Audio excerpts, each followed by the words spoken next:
Mayapaldo, Pampanga, magandang araw Central Luzon. Ako po si Justin Dizon, taga rito kasama nyo para po sa CLTV 36 Balitaan. Atin to. Kabalen, Karehiyon, araw na ho ng Huwebes ngayon, March 23, 2023. Kumusta ho kayo mga kababayan? Kumusta ho kayo? Aming mga karehiyon, mainit ho yung panahon ngayon ay nai-anunsyo na ho ng Pag-asa, 2 araw na nakalilipas nagsimula na ho yung tag-init.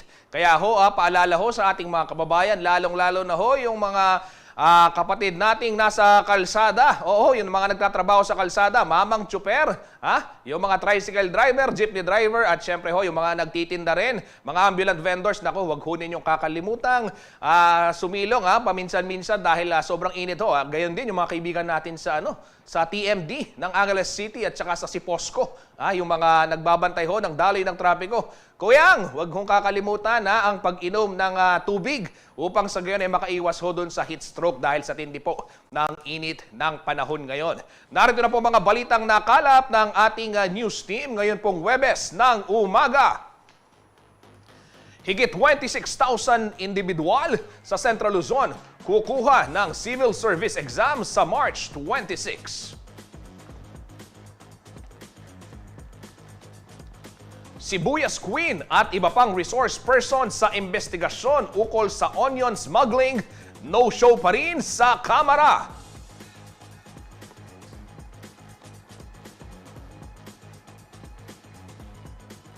Pagiging barangay ng Northville isinusulong sa sangguniang panlunsod ng San Fernando, Pampanga.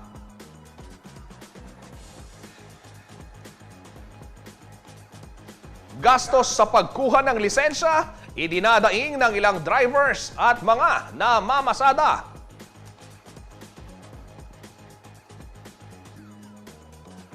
At kabalen mula sa Angeles City, gold medalist sa Senior Women's Reggae Team category ng Pencak Silat.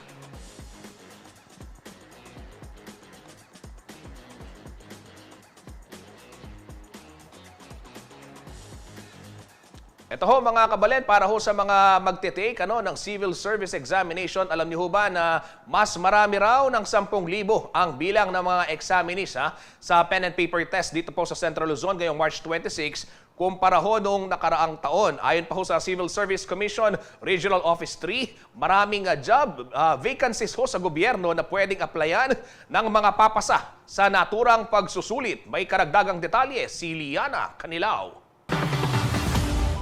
All set na ang Civil Service Commission Regional Office 3 para sa Civil Service Examination Pen and Paper Test sa dating na linggo, March 26. Ito ang ibinida ni CSCRO3 Director Fernando Mendoza ng makapanayam ng CLTV 36 News. Sa tala ng komisyon na abot sa higit 26,000 ang bilang ng mga examinees, mas mataas ng 10,000 kumpara noong nakaraang taon. Sa bilang na ito, higit 22,000 na mag-exam para sa professional level, habang higit 4,000 naman sa sub-professional level. Ang ilan sa mga testing venues na matatagpuan sa Pampanga ay Pampanga High School, Guagua National Colleges at Republic Central Colleges para sa professional level exam, habang pro at sub-pro level naman sa Don Honor Ventura State University. Mayroon ding testing venues sa 6 pang probinsya sa rehiyon. May paalala naman si Director Mendoza sa examinees. Okay. Ito po yung mga important reminders para sa ating mga examinees na kukuha ng Civil Service Examination Pen and Paper Test sa March 26, 2023. Ito po ay araw ng linggo.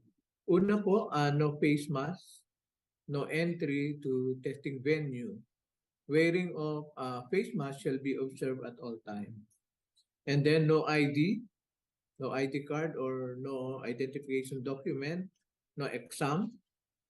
And the examinees are required to be at the testing venue not later than 6:30 a.m. or as required by the CSC regional or field offices. So 6:30 po yung standard na dapat nandun na sila po, not later than 6:30.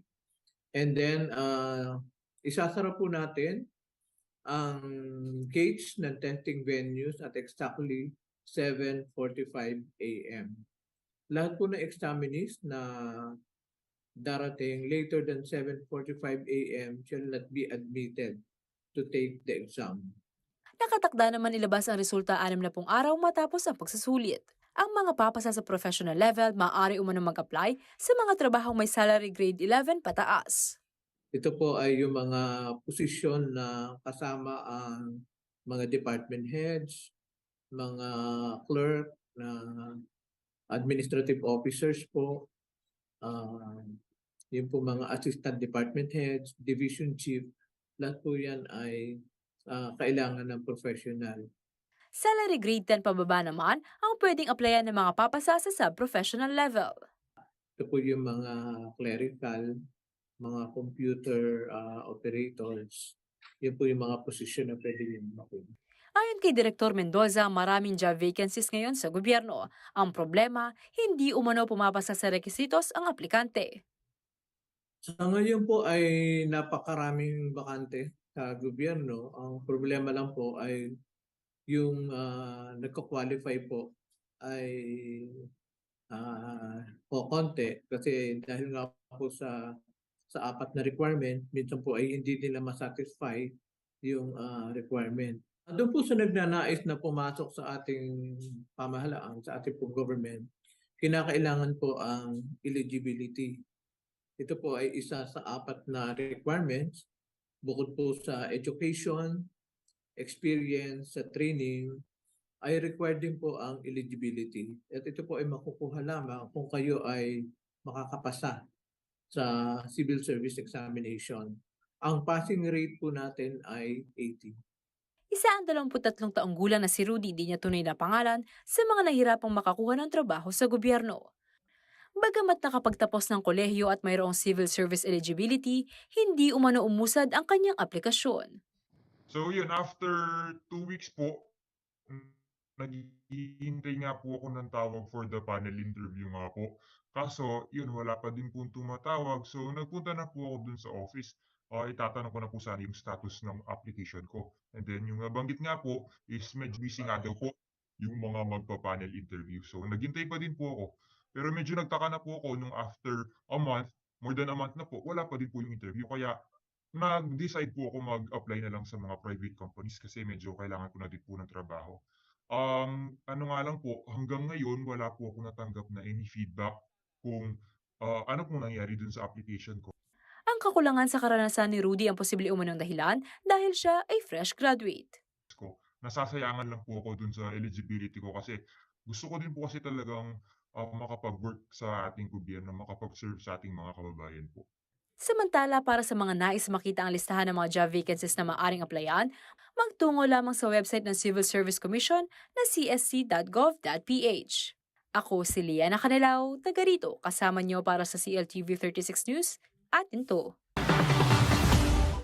Sa ibang balita, hindi umano sang-ayon si Governor Jose Enrique Joet Garcia III sa balak na gawing operational ang Bataan Nuclear Power Plant o BNPP na matatagpuan po sa bayan ng Morong. Ayon ho kay Garcia, sa halip na buhayin ng 40 taong gulang na plantang nuklear, mas mainam na gawin itong cloud computing facility na magsisilbihong pinakamalaking data center sa bansa. Sa ngayon ay marami na umanong mga critical facilities ang naitayo sa buong Bataan at may mga economic zones na maapektuhan sakali hong magkaroon ng issue o aksidente ang BNPP. Mas marami rin daw iba pang lugar na akma para sa pagtatayo ng isang nuclear power plant. Pakinggan ho natin ang pahayag ni Governor Joet Garcia hinggil sa usaping iyan. For us, parang this is not the best location for a nuclear power plant with the many development that has happened. Pero meron din kaming counter proposal to convert the Bataan Nuclear Power Plant into a cloud computing data center facility that will also be the center of a IT economic zone within the 200-hectare compound.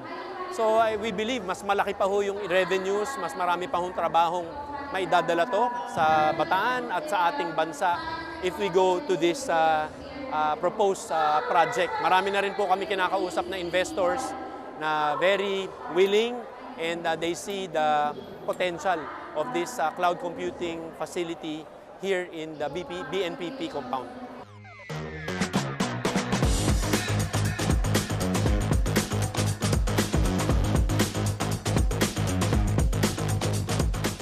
Kabalen, isinusulong ho ngayon sa Sangguniang Panlunsod ng San Fernando, Pampanga ang pagiging isang barangay ng Northville na sakop ngayon ng Barangay Kalulut. Ang ilan pong mga residenteng aming nakapanayam, pabor daw sa panukalang ito na pinangungunahan po ni Councilor Aizel Macalino. May detalye si JM De Jesus.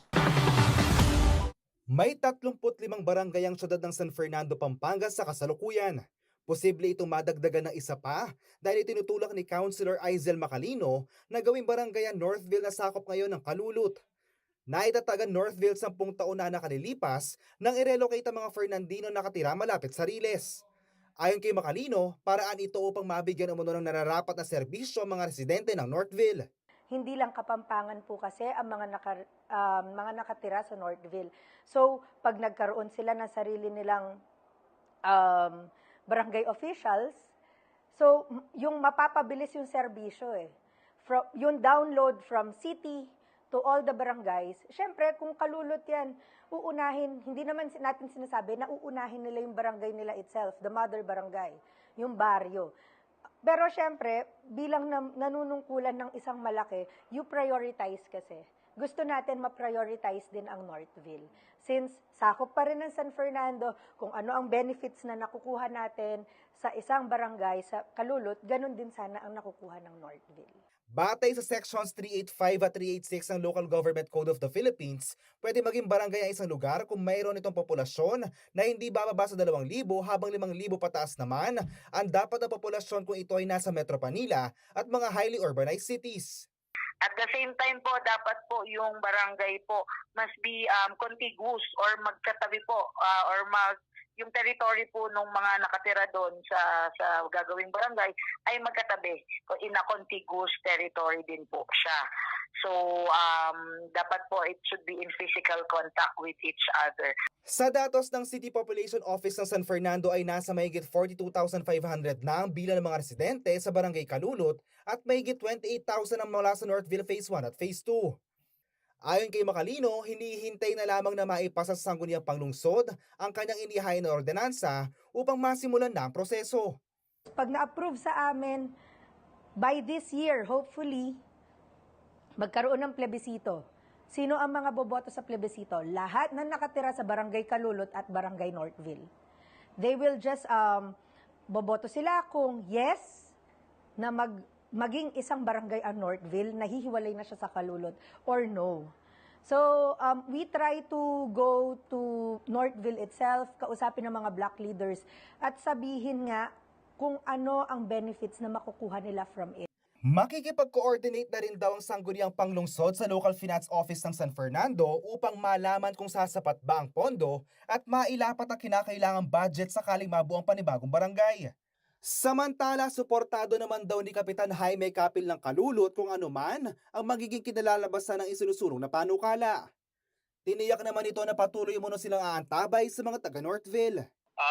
Masasabing bilang kapitan dito sa Barangay Kalulot, kasama po namin ng Northville, napamahal na po sa amin talaga itong Barangay ang Northville 14, po sa amin. At ano ba man ang mangyayari, kahit binabalak nila yun, patuloy pa rin bilang kapitan dito sa Kalulot ang aming pagseservisyo sa kanila. Pabor naman ng ilang residente ng Northville sa panukalang gawing barangay ang kanilang lugar. Maayos siguro kasi takbo dito, takbo doon. Hindi namin alam kung saan kami lalagay . Pero kung mayroong sariling barangay, yun, para makita na talagang tunay na barangay ito. Mas maganda kasi magkaroon kami ng sariling kapitan para lalo niyang kuha yung mga proyekto rito sa loob. Para maayos din po yung lugar namin. Ako si JM De Jesus, taga rito kasama nyo para sa CLTV 36 News, atin to. Manatiling nakatutok at magbabalik ang CLTV 36 Balitaan, atin to.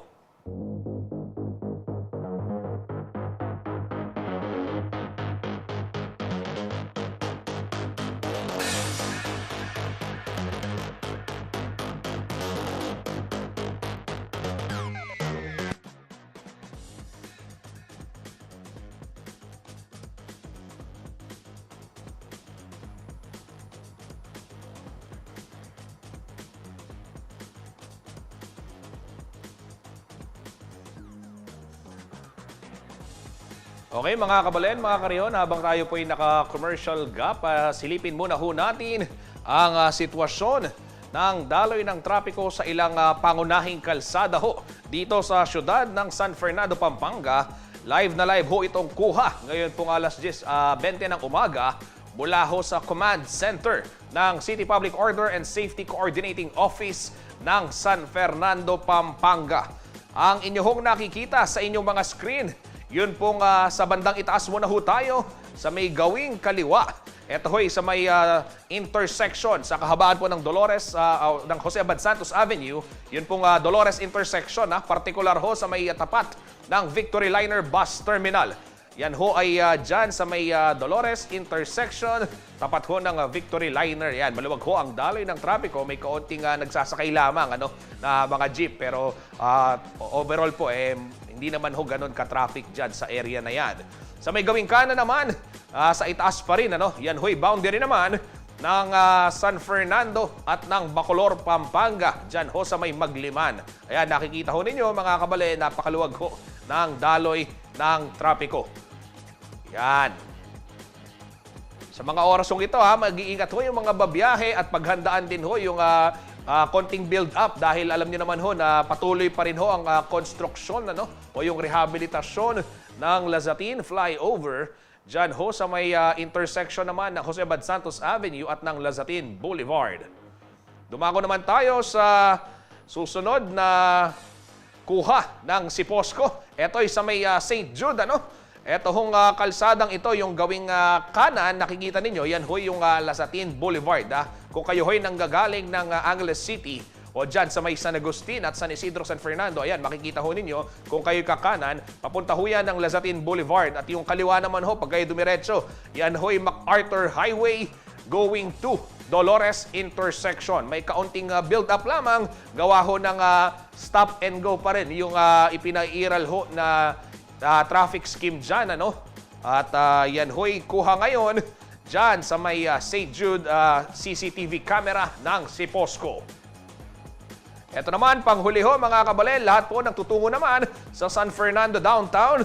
Ang kuha pong ito ay dyan sa may Capitol Boulevard, Yun pong paliko mula naman sa Lazatin Boulevard. Ayan ho, nakikita ninyo yung sa may pinanggagalingan ho ng mga bulto ng sasakyan doon sa gitnang bahagi po ng inyong screen. Yan ho yung patungo naman ng Palawi at ng Cabalantian sa bayan ho ng Bacolor, Pampanga. Muli po paalala sa ating mga biyahero, huwag hong kakalimutang magbaon ng mahabang disiplina at pasensya at disiplina upang sa gayon maiwasan po ang aberya sa kalsada. At syempre, kabalen, karihyon, magbaon din ho ng tubig dahil mainit ang panahon.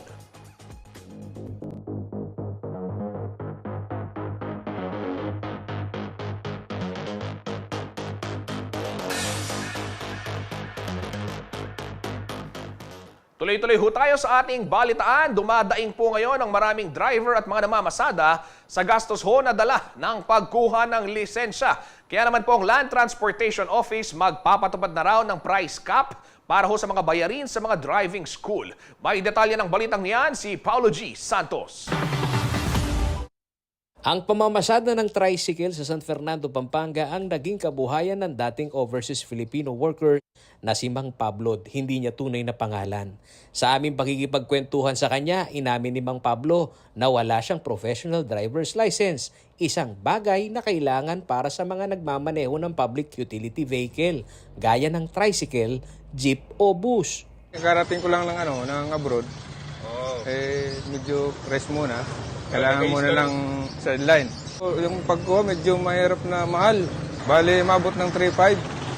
Bukod sa mandatory requirements gaya ng pagpapamedical, isa sa mga idinagdag na requisitos sa pagkuha ngayon ng student permit ay ang theoretical driving course na inaalok naman ng libre ng Land Transportation Office Region 3. Subalit, by schedule ito. Kaya ang marami sa ating mga kababayan dumidiretso na sa mga pribadong driving school at nagbabayad ng 2,000 hanggang 2,500 pesos. 250 ang bayad sa student permit sa LTO. Matapos ang 31 days, kailangang sumailalim sa practical driving school ang isang aplikante. Para sa non-pro, na ang bayad naman sa LTO ay nasa 685 pesos. Makalipas naman ng isang buwan, pupwede nang kumuha ng professional driver's license ang mga non-pro na lisensya. Sa dami ng proseso at dapat bayaran, ang mga gaya ni Mang Pablo, napapakamot na lang ng ulo. Parang sa tingin ko, parang mahirapan. Katulad nga ngayon. Dapat may-renew ko na yan. Hindi ko pa may-renew kasi kulang ng budget. Sobrang mahal. Sana kung pwede naman sa nanawagan ng LTO na kung pwedeng ibaba naman yung pagkuha ng lisensya. Nito lamang Pebrero, inihain ni Pampanga 4th District Representative Ana York Bondok Sagum ang Resolution Number 751 na layong imbestigahan ang tinatawag niyang gintong lisensya. Kukuha ka ng lisensya, the fee is now 9,500. Sa one person, one license lang po yon sa LTO. Kaya po, ini-investigate po namin what is causing this anti-poor po talaga. Kasi it's so expensive. Sabi nga po nila, kailangan po ang lisensya ay abot kaya. At dahil malaki ang gastusin sa pagkuha ng lisensya, marami raw sa mga maralitang tsuper ang nagmamaneho nang wala ito. Marami hong nagde-drive, walang lisensya. So the situation becomes even worse. So sa pang-investigation po namin, apparently driving schools are charging between 6,000 to 7,000 per lesson. Ang masama pa, yung iba, hindi naman ho nagle-lesson, papel lang po. So, if you total all of the charges po na kailangan pong bayaran, kung tatay po kayo na inyo, 18 years old, ang kailangan bayaran ho ng 18 years old nyo ngayon is between 9,000 to 10,000 pesos. So, hindi po talaga kaya po yan ng regular na mamamayan. Miyerkules, March 22 nang inanunsyo na ng Land Transportation Office o LTO ang paglalagay ng price ceiling sa mga bayarin sa driving schools. Magiging epektibo umano ito simula sa ika-15 ng Abril. Batay sa Omnibus Guidelines na inilabas ng LTO, 1,000 pesos ang itinakdang maximum fee para sa theoretical driving course, habang 2,500 naman ang maximum fee para sa practical driving course na mga kumukuha ng lisensya para sa pagmamaneho ng motorsiklo. Sa kabuuan ay hindi raw dapat lumampas ng 3,500 pesos ang bayarin sa driving school ng isang motorcycle rider na nais magkalisensya. Para naman sa mga nagmamaneho ng light vehicle, 1,000 pesos ang maximum prescribed fee para sa theoretical driving course at 4,000 naman para sa practical driving course. Lifted na rin ang moratorium para sa mga aplikasyon ng mga nais magbukas ng bagong driving school simula Huwebes, March 23.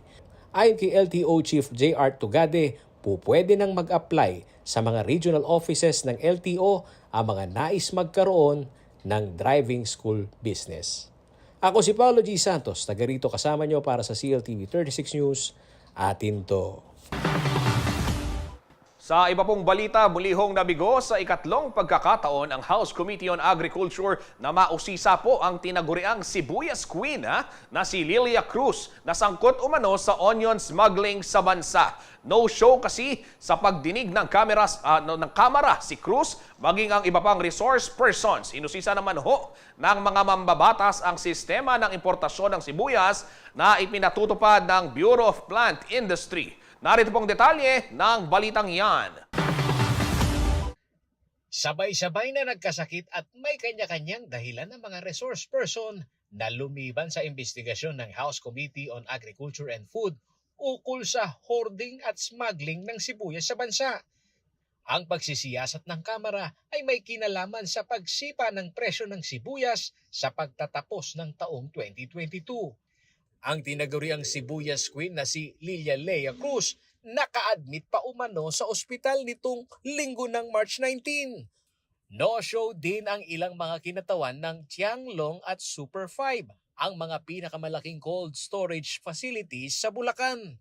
Dahil dito, napilitan ng maghain ng show cause order si Marikina 2nd District Representative Stella Kimbo laban sa mga absent na resource persons. Issue a show cause order against the group of Super 5 and explaining to and Rivson as well, and explaining to the committee why we should not be citing them in contempt for failure to give us sufficient basis for their absence, and of course noting that such absences have or is an obstacle to arriving at the truth with respect to this very important concern, Mr. Chair. Yes, so there is a pending motion to issue a show cause order to... Second the motion. Samantala, binusisi naman ng mga mambabatas ang di umano'y irregularidad sa pag-aangkat ng sibuyas sa last quarter ng nakaraang taon. Puna ni Sagip Party List Representative Rodante Marcoleta, hindi nagtutugma ang datos ng Department of Agriculture sa tali ng Bureau of Customs hinggil sa pumasok na sibuyas sa bansa.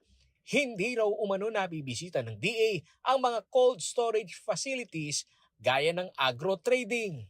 Wala kayong ganito sapagkat hindi ninyo tinitingnan.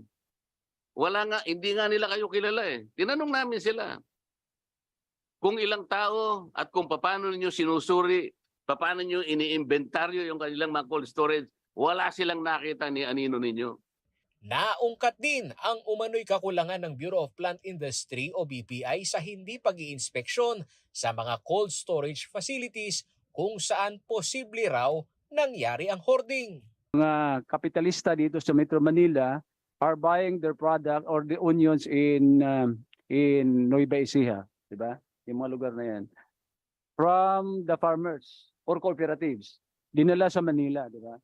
Pagdating ng Manila, i-deposit yon sa mga storage facilities. Diba? Otherwise, masira, di ba? Now, ang withdrawal no, na-monitor ba din ng DTI? Sir, hindi po lahat ng withdrawal. Bakit hindi lahat nga eh, di ba? Sir, kagaya po ng nabanggit ko po kanina. Metro Manila lang yan ha, Apo, mga storage facilities. Apo, so ilagay na po natin, i-assume natin na yung scope natin is Metro Manila. Ang ating pong kino-cover, sir, basically is yung cold storages na nagki-cater for imports. Yun po yung naging focus noon. But now nga po, atin na po silang binigyan ng mga show cause orders para po mag-register na po sila, sir. Sa inilabas na datos ng Bureau of Customs, umabot sa 98,000 metric tons ang inangkat na sibuyas ng Pilipinas noong taong 2021, habang 25,000 metric tons naman ang na-import mula Enero hanggang Marso ng nakalipas na taon. Ako si Paulo G. Santos, taga rito kasama nyo para sa CLTV 36 News, atin to. Babalaho sa publiko, naglabas ho ng anunsyo ang Department of Social Welfare and Development o DSWD hinggil po sa isang bogus Facebook page na ginagamit umano ang pangalan at logo ng kanilang tanggapan para makapanlinlang at magpakalat ho ng maling impormasyon. Makikita ho sa bogus page na may pangalang DSWD Financial Assistance ang mga post na nag-aalok ng scholarship sa mga estudyanteng papasok ng kolehiyo. Kita rin ho sa post yung hindi beripikadong payout schedule ng mga benepisyaryo ng programa ng DSWD. Gayon din ho yung mga post na mayroong link patungo naman sa isang peking website. Lubhang nakababahala ang mga nabanggit na post dahil maaari itong makapambiktima ng maraming individual lalo pat aabot na sa 6,000 o 62,000 ang bilang ho ng followers ng bogus page at mayroon na rin itong 47,000 likes. Bunsod ho nito, nilinaw ho ng DSWD na walang kaugnayan sa kanila hong tanggapan ang nasabing Facebook page. Wala ring scholarship program o anumang tulong pinansyal na ipinatutupad ng kagawaran sa anumang social media platform. Pinapayuhan po ang publiko na mag-ingat sa pag-click o pagbubukas ng mga link sa post para maiwasan pong maging biktima ng mga online scam. Panawagan ho ng DSWD, sumangguni lamang sa kanilang official Facebook page para ho sa mga anunsyo at update tungkol sa iba't ibang serbisyo at programa na ipinatutupad ng kagawaran. Maaari rin pong tumawag sa mga hotline number. Ito, babasahin ko na lamang para ho sa Smart, 0934-464-8026, 0943-464-8086, at 0932-933-3251. Yan ho'y mga hotline sa Smart. Sa Globe naman, 0995-715-3926 at 0995-715-3934. Samantala, hinihikayat po ng ahensya ang publiko na i-report ang mga bogus na social media page dahil malaki raw ang mga itutulong nito upang masugpo ang pagpapakalat ng peking impormasyon.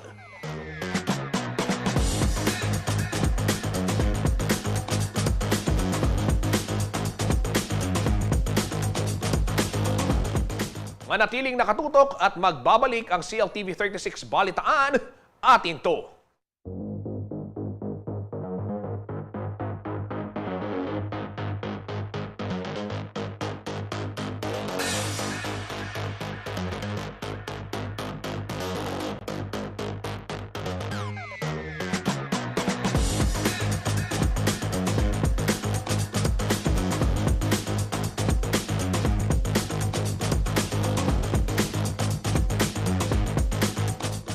Nagbabalik po ang CLTV 36 Balitaan. Kabalen, karehiyon, hindi na ho bago sa bayan ng Masantol, Pampanga ang paglubog o yung pagbaha lalo na ho tuwing tag-ulan. Ngunit 2 purok ho sa Barangay Sagrada Familia ang tuluyan na hong nilamon ng tubig at naglaho ang isang dating masayang komunidad.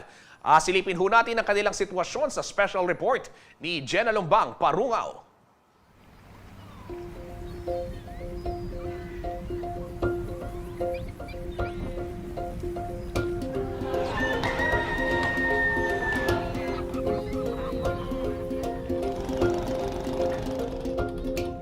Normal na tanawin para sa mamamayan ng Masantol, Pampanga ang baha. Baha na dulot ng high tide o kaya naman baha na dala ng malakas na pag-ulan.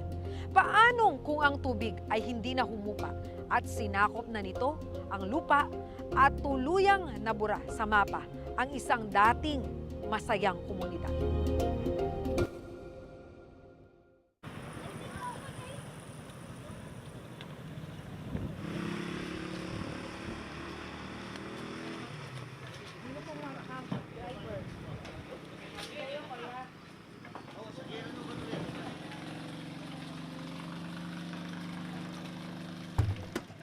Mula sa kabayanan ng Masantol, Pampanga, kalahating oras bago marating ang Barangay Sagrada at panibagong kalahating oras pang biyahe sa bangka kung pupunta sa 2 purok nito, ang Purok Pag-asa at Purok Sentro.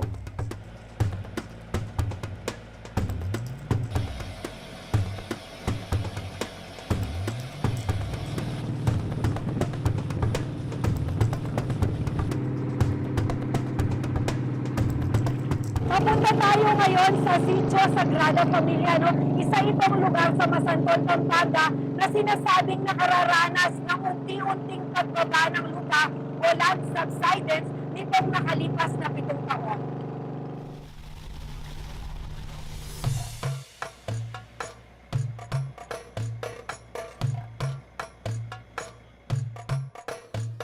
Nag-umpukan sa gilid ng dike ang mga bahay ng aming datnan.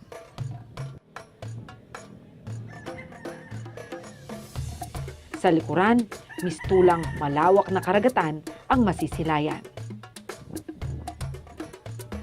Sinong mag-aakalang ito ay dating malawak na palayan at kinatitirikan ng nasa 50 kabahayan, kasama na ang bahay ni Kapitana Teresa Lakap. Dati po yung lugar po namin dito sa Sagrada Familia, maganda po talaga kasi wala pong tubig yung mga daanan namin. Tsaka ito pong nakikita niyo po sa likod namin, palayan po yan.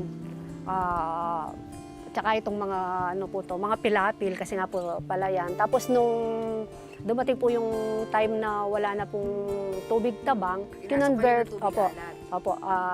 po siya ng pispan. Kasi nga po wala nang tubig tabang kaya pispan po ang inano ng mga tao dito. Tsaka dati po talaga hindi ganyan yung lugar po namin. Dati po ang daming bahay dito kasi alos ayaw po namin dun sa sa tabi ng dike or tabi ng ilog kaya dito alos kami nagpunta kasi nga maganda kumbaga yung lugar dito sa may palayan, presko, tsaka syempre maganda din yung ng paligid. Pero nung time nga na ganun na yung sitwasyon, parang bumababa na yung lupa. Yung mga tao dito na dating nakatira dito, lumipat na sa dike.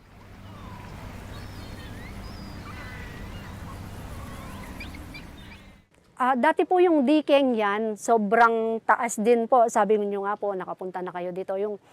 Parang alimbawa, nandun ka sa dike, pag nahulog ka dun sa baba, yung parang ang lagay mo, yung mapipilay. Pero ngayon, ang naobserbahan po namin, parang bumababa din po yung ano namin, yung dike parang nagiging ka-level na lang po nung bahay dito sa baba eh. Nitong nagdaang 5 taon, unti-unti, tila itinataboy ng tubig ang mga residente patungo sa dike kung saan mayroon pang natitirang lupa. Dati po kasi nalulubog yung bahay namin doon eh. Mga ilang taon na, 5 taon na po ata. Kaya lumipat na lang kami ng pamilya ko dito. Eh, di po kasi pwede yung laging pag madaling araw, lumilipat ako dito, maakyat ako ng dike. Lagi ako nung nalulubog ng baha. Hindi kasi lumilit yung tubig sa namin, tapat ng bahay namin. Wala kami magagawa eh. Hindi kami pwedeng tumira doon sa bahay namin. Laging lubog eh.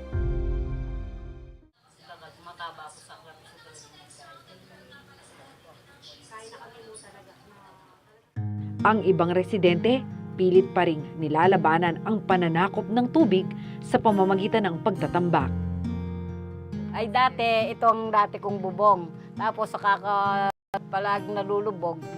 Ayan, tinaas ko hanggang dito. Ayan, yung mga bintana, talagang nasa lubog, nasira. Ayun, parati kaming lumulubog. Kahit na gabi-gabi napupuyat dahil sa tubig, pataas ng pataas.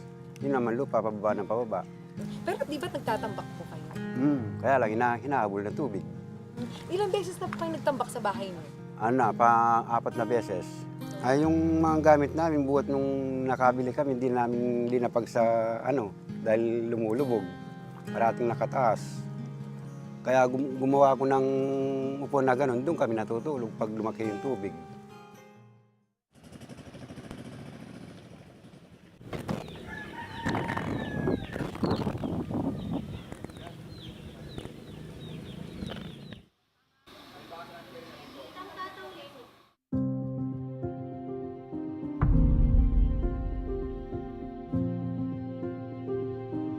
Mistulang nakikipagkarera sa pagtaas ng tubig ang nag-iisang paaralan sa Sagrada.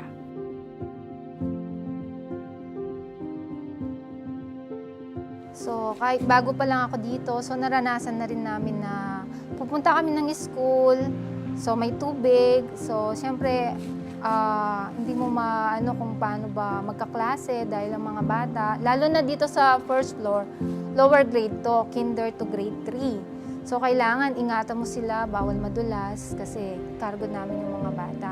So, parati kong sinasabi sa kanila na samantalaan namin yung magandang panahon. So, kung wala rin lang sakit, pumasok sila kasi hindi namin masasabi kung kailan lulubog o nakalitaw ang aming school. No? Lalo na kapag high tide.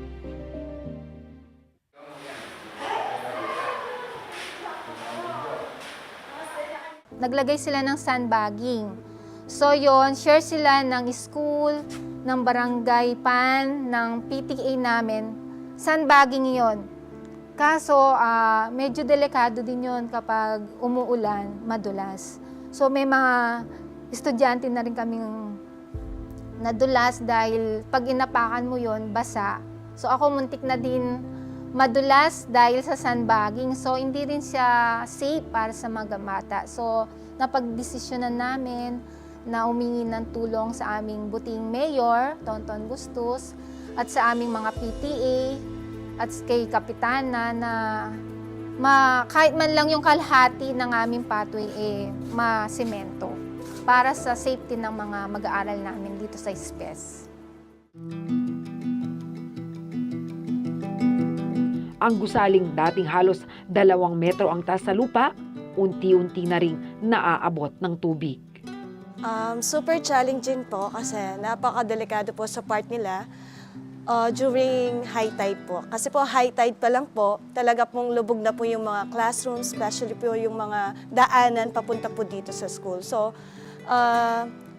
Napaka-risky po sa part po nila yung pagpunta po dito sa school namin. Yung mga other co-teacher ko po, yung mga higher grade level na po na kasama po namin, as in nakabota lang po sila, then continuous po rin po yung pagtuturo. Kami naman po noon, nasa stage po kami kung saan po yung mga higher places na pwede po namin pagdausan ng klase. Actually po yung problem po namin na may tuturing. Kasi po kung dapat po mas itinaas pa po lalo yung level po niya. Kasi po yung lupa po dito, as in pababa po, yearly po.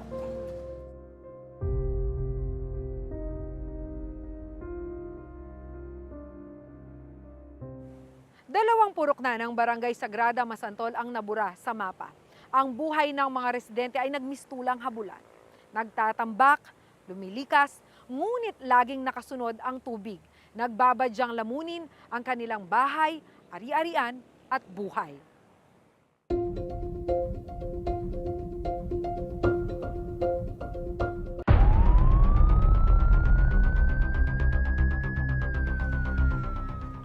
Arestado ho ng mga otoridad ang 2 miyembro ng Martinez Criminal Group sa bayan ho ng Talavera, Nueva Ecija nito pong Martes, March 21. Sa ulat ho, bandang alas 2:40 ng hapon nang magsagawa ng anti-illegal drug buy-bust operation ang Nueva Ecija PNP sa barangay Sampaloc na nagresulta ho sa pagkakahuli ng 2 suspect na pawang mga residente ho ng barangay Bacod Bayan, Cabanatuan City. Huli umano sa akto ang mga suspect habang nagbebenta ng illegal na droga sa isang pulis na nagpanggap hong buyer at nakuha sa kanila yung isang heat-sealed transparent plastic sachet na naglalaman ng hinihinalang shabu. Nakumpiska rin ho mula sa mga suspect ang 2 pang transparent plastic sachet ng hinihinalang shabu na may timbang na 5 gramo at nagkakahalaga umano ng 40,000 pesos. Nakuha rin po ang isang homemade caliber 45 pistol o kalibra 45 baril nakargado ho ng 5 bala. Ayon ho sa PNP, sangkot din ang mga nabanggit na suspect sa serye ho ng nakawan sa Cabanatuan City kung saan madalas umanong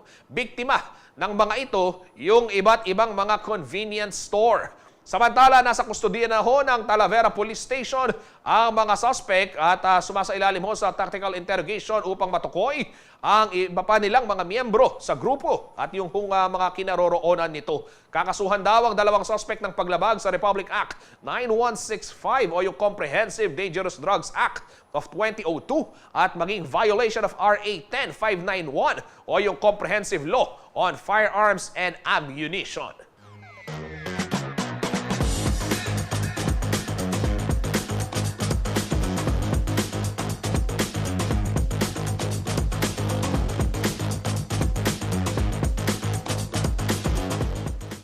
Sa ibahong balita, nasamsaw naman ho ng mga pulis ang nasa 150,000 pesos na halaga ng hinihinalang shabu mula ho sa isang individual na nasa drug watch list sa bayan ho o sa barangay Partida, bayan ho ng Norzagaray, Bulacan nito pong Martes. Huli po sa akto ang 59 na taong gulang na suspect habang nagbebenta ng isang sachet ng shabu sa polis din ho na nagpanggap na posur buyer.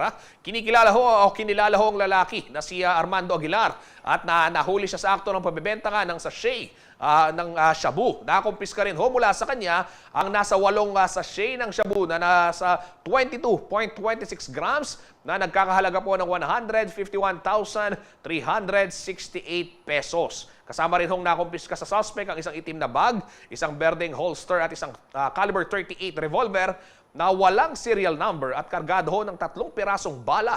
Gayon din ho yung buy-bust money. Dinala na ho sa Bulacan Provincial Forensic Unit ang naarestong suspect at ang mga nakumpiskang illegal na droga para po sa kaukulang pagsusuri.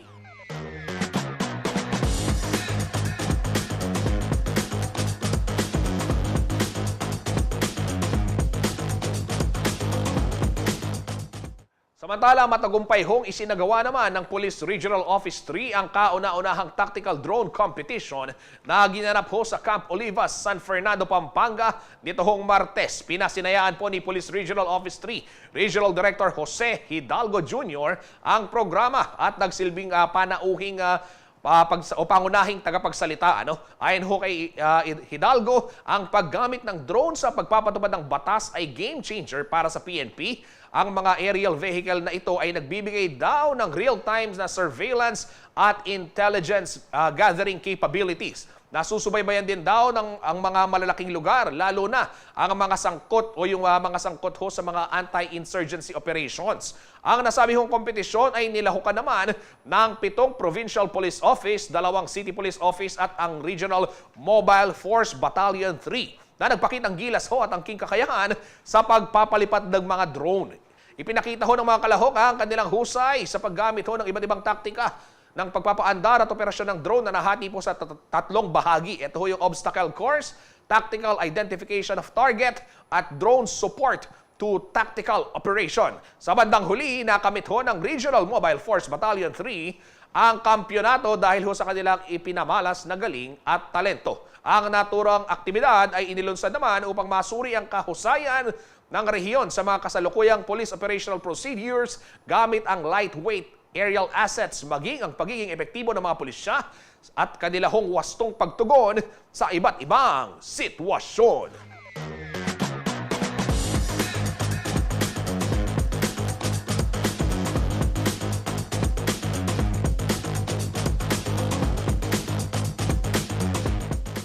Manatiling nakatutok at magbabalik ang CLTV 36 Balitaan atin to.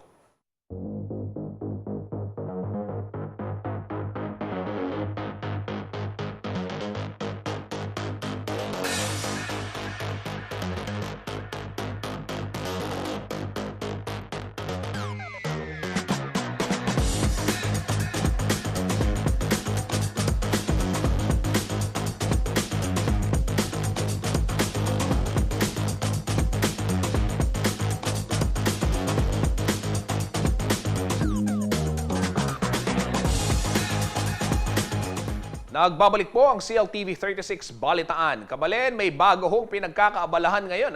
Ang ilang mga kabataan sa barangay San Isidro dito ho sa syudad ng San Fernando, Pampanga. Ito ho yung pagtatanim ng gulay gamit ho yung hydroponics technology. Dito lamang hong Martes ay inani nila yung mga tanim na lettuce para ho na pwede hong i-partner sa paborito nyong sangyupsal. Naku, nagutom naman ako. O kaya naman ay gawing salad. Tara na ho't matakam sa mga sariwang gulay sa ulat ho ni JM De Jesus.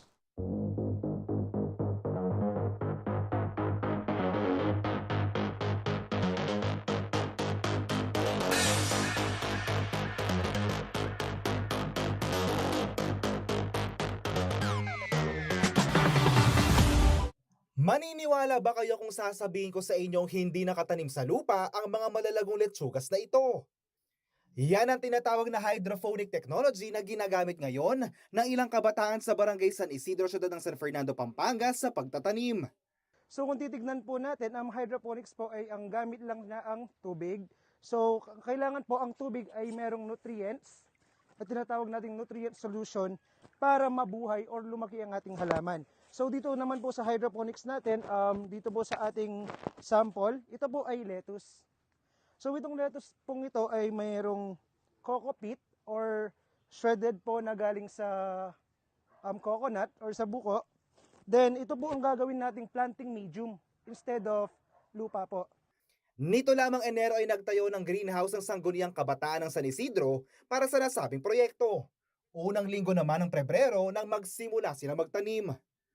At dahil hindi sila masyadong pamilyar sa proseso ay humingi sila ng tulong sa eksperto at ang young farmer sa syudad na si Harold Sabata. Bukod sa mas murang gagastusin sa ganitong uri ng pagtatanim, ay less hassle rin ito dahil hindi na kailangan pang magbungkal ng lupa at hindi rin kailangan diligan. Hindi na natin kailangan ng maintenance palagi. Doon pa lang sa day na tinanim natin siya, okay na yon. Then as long as sinettle na natin and dinilute na natin yung nutrient solution na kailangan ng mga halaman, okay na yun until harvest. And at the same time po, hindi na natin kailangan gumamit ng mga insecticides and pesticides dahil nga po naka-greenhouse tayo dahil controlled environment na po ito. So hindi po tayo mapapasukan ng kahit anumang insekto. Naisipan naman ng Sangguniang Kabataan ng San Isidro na bigyang pansin ang agrikultura dahil nakikita nila ng patanda mga magsasaka. Kailangan umano nilang umaksyon upang kahit papaano ay may mabiling murang pagkain ng kanilang mga kabarangay. Pwedeng iparis ang lettuce sa paborito niyong Korean barbecue o samgyeopsal o di kaya naman ay gawing salad. Ang kikitain ay gagamitin umano sa pagme-maintain ng kanilang greenhouse. Binibigay po namin for the first opening ng aming hydroponics and greenhouse material. After po nun, magtatanim po kami ulit, tapos gagawin po namin na generating income and pagkakakitaan, bibenta po namin sa halagang murang halaga na maibabahagi namin sa Barangay San Isidro, hindi lang sa kabataan, kundi sa ibang sector o grupo ng aming barangay. At dahil matagumpay ang kanilang unang pagtatanim ng lettuce, ay susubukan naman nila na magtanim ng iba pang mga binhi. Startup lang po to, nag-umpisa pa lang po kami. Kumbaga, na-foresee po namin na mapapalaki pa po, ma-expand po namin sa darating na panahon. Hindi lang po lettuce ang may lalagay namin, kundi pa yung mga ibang gulay tulad ng kamatis, talong, at okra. Ako si Jayan De Jesus, taga rito kasama nyo para sa CLTV 36 News. Atin to. Muli pong itinaas ng 3 Pinay ang bandera ng Pilipinas sa larong Pencaksilat matapos ho nilang mapatumba ang mga kalabang kalahukan mula sa ibang bansa at mag-uwi ho ng gintong medalya sa Senior Women's Reggae Team category ng Sarawak Premier International Silat Championships 2023. Ang nasabi hong kompetisyon ay ginanap ho nitong Pebrero hanggang Marso 5 sa Kuching, Sarawak, Malaysia. Kabilang ho sa grupo na nakapag-uwi ho ng gintong medalya ang 23 anyos na si Franchette Ann Elman mula ho sa lungsod ng Angeles at isa pong graduating student sa kursong Bachelor of Physical Education sa Rizal Technological University. Kwento ho niya, naging malaki ang impluensya sa kanya ng kanyang mga magulang, lalo na ho yung kanyang ama, na isa hong coach ng Silat Martial Arts, kung saan taong 2016 daw nang hikayatin siya na pasukin ang mundong ito. Nang makahiligan niya ang larong ito ay iba't ibang lokal at international competition na ang kanyang sinalihan. Samantala, 10 medalya ang naiuwi ng Pilipinas mula sa Sarawak Premier International Silat Championships, kung saan 2 ho rito ang gold, 2 silver at 6 na bronze. Ang Pencaksilat ay itinuturing na pinakamatandang Malay martial arts na ginagamit ng mga Pinoy, Indones at Malaysians bago pa man dumating ang mga Kastila. Ma'am Ann, anyang mag-perform na rin kalaban nyo, nano, bala mo, ating chance, makanyan. Kayo ba may karela, itang may pressure or may threaten? Karatang kalaban nyo, siyempre, kanya-kanyang galing yan, Ma'am Ann. Opo. Liwa-liwaki po technique para po makapag-overcome yung sequence. So, kasi po yung milyari po pa rin Halloween, palagi kayo po blue corner. So, muna kayo po palagi mag-perform. And then, kahit po pag, after nyo po mangyalo, kasi sasabi kayo, wala mag-pray kayo pa po sa kanyang kanta po. Siyempre, bigyan na po sa Lord. And then, kita po pagkakasihira po rin galo na sasabihin na po na at yung bahala rin po Lord. Hindi na nakapipere. Okay. Kasi kami Anyang osandano ring ding manyambot, nung tatawagin na yung winners. Did you expect na kayo ang mananalo ng gold medal? Actually po, Ali, kasi po itutunan niya, asambot na kami sa dati. Except po ila yung gold, di kami po yung silver. So, ngayon po yung baliktad. Di kami po yung gold, ila po yung silver.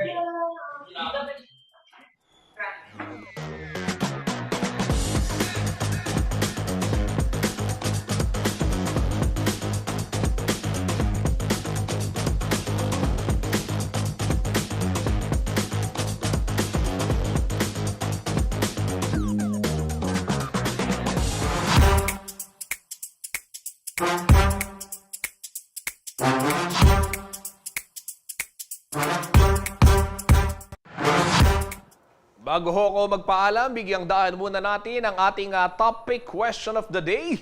At ang tanong ho ngayon, ano ang paborito mong movie line? Ayan, yung mga linya ho sa mga pelikula na tumatak talaga sa inyo. Basahin natin yung komento ng ating mga karehiyon, mga netizen. Naku, sabi ni Maria Teresa Agbuya, pareho kami. Huwag mo kong materi-teri. Yan, Yan ho yung sikat na linya ni Maricel Soriano. Ka-eksena niyan, si Shasha Padilla. Nasa kusina sila dyan, kung di ako nagkakamali, di ba? Yung may kutsilyo pa. Ano nga pelikula to? Nakalimutan ko na. Mamaya ako, ibabanggitin ko. Hanapin ko lang kung anong title ng pelikulang yan. Pero very, very iconic yung eksena na yan. Ito naman, galing kay Edwin Mercado Camiling. Don't get me angry. You wouldn't like me when I'm angry. Yan. Hulk, yan. Mga foreign films pala ito. Si Incredible Hulk, no? Ang gusto ni Edwin Camiling. Ayan. Meron pa ba? Sabi naman ni Maribel Pangan Rivera, wag ako. Makikita mong maghahalo ang balat sa tinalupan. Ito ay linya ni... Kanino ba't linya to?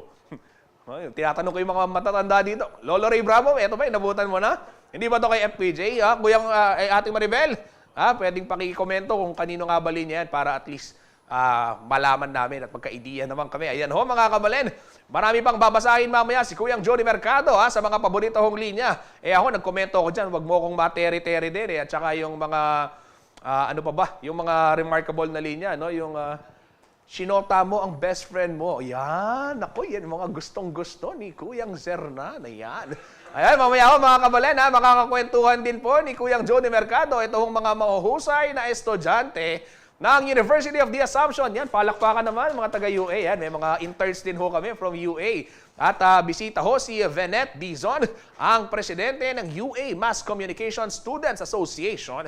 At si Lawrence Mendoza, ang overall director ng Miss and Son 18. Yan ho yung kanilang film festival kung saan ang tema ho nila ay Sulong, Moving Towards Aspiration. Yan ho mga kabalen, masayang kwentuhan yan. At syempre, marami ho tayong pag-uusapang mga pelikula.